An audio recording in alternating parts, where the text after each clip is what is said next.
Bélanger, merci de nous accorder cette interview. Nous allons parler donc de votre premier roman, La théorie de l'information.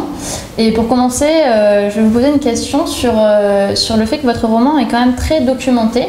Donc j'aurais aimé savoir comment vous avez travaillé pour cette documentation.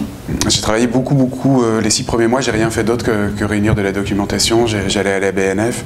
Et ce qui est amusant, c'est que du coup j'ai fait plein de dossiers dans mon ordinateur pendant les 6 premiers mois. Et rapidement, quand j'ai voulu consulter mes dossiers, sauf truc que j'avais extrait de la BNF, finalement il était plus facile de faire une recherche dans Google directement que dans mon ordinateur. Donc finalement, est-ce que vous pouvez dire que les recherches sont plutôt axées sur Internet ou ont été plutôt inspirées de ce que vous avez trouvé à la BNF ? Il y a beaucoup de choses qui sont des thèmes qui m'intéressent depuis toujours, quoi, que je vois de loin, mais que j'ai essayé de réunir comme ça. Et la théorie de l'information, en fait, c'était des questions que j'avais déjà explorées comme ça, un peu en dilettante. Genre, je m'étais intéressé à l'informatique, à la thermodynamique, etc. Et sans savoir que ça m'intéressait. Mais du coup, c'était des questions avec lesquelles je m'étais déjà familiarisé. Ouais. J'aurais aimé savoir quel est votre rapport à l'information sur Internet.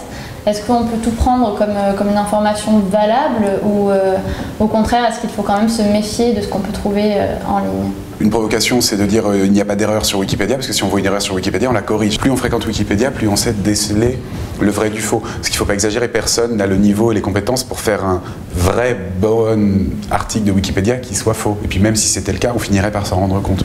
Deuxièmement, il n'existe pas de processus cognitif qui soit parfaitement neutre. On le voit quand on analyse le fonctionnement de l'œil, par exemple. L'œil, c'est pas du tout une machine à extraire des qualités comme ça du monde réel. L'œil, c'est une machine à traiter de l'information de façon statistique. Concernant la partie plus romancée du roman et non pas la partie documentée, quelles ont été vos influences littéraires ?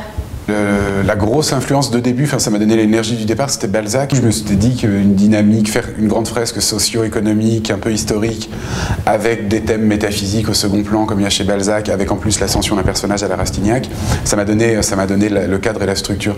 Ensuite, en deuxième, je mettrais Houellebecq, parce que c'est l'auteur français contemporain que je connais le plus. La troisième grosse influence, c'est la littérature cyberpunk. Ouais. Est-ce que le nom Ertanger a quelque chose à voir avec le livre de Camus, Étranger ? Ça doit faire plus de 10 ans que j'ai pas lu Camus, j'en ai pas un souvenir ému. Ensuite, que ça fasse étranger, j'y avais pas pensé, mais en me disant, oh, allez, j'étais content. Mais pas du tout par référence à Camus, mais juste à préférence au terme étranger, ouais. Alien, quoi.